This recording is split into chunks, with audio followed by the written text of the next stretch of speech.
Sa video na to, pag-uusapan natin ang isa sa pinaka-iconic na kotse noong 80s, ang Mitsubishi Lancer EX o kilala din sa tawag na Lancer Box Type. Taong 1979, noong lumabas ang second generation ng Lancer sa Japan at inintroduce naman ito sa Pilipinas noong 1980s.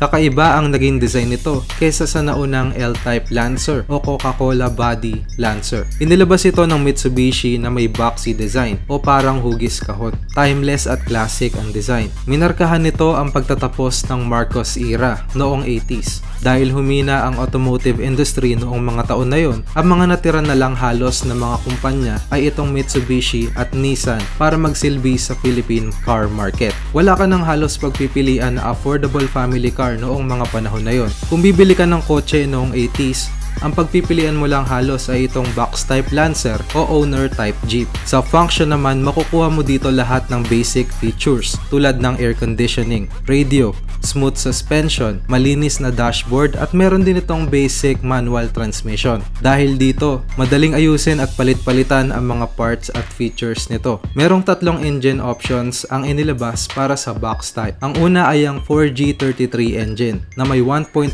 liter displacement, 70 horsepower sa 111 Nm na torque. Pangalawa ay ang 4G32 engine, 1.6 liter na mayroong 98 horsepower. Ang panghuli naman ay ang 4G62 engine na may 1.8 liters na displacement. Naglalaro ang second hand price ng Lancer na ito sa 30,000 pesos to 100,000 pesos depende sa kondisyon ng sasakyan. Huwag ka din masyado mag-expect ng mga makabagong features gaya ng ABS brakes, malamig na aircon, airbags at power seats. Hindi na talaga mabubura sa kasaysayan ang Lancer box type. Hindi lang sa classic boxy design nito, kundi dahil na din sa mga nabuong alaala sa maraming dekada ng paggulong nito sa kalsada dito sa Pilipinas. Mag-like at subscribe na for more contents na katulad nito. Meron din kaming mga products at merch. Yung links nasa description. Salamat sa panonood!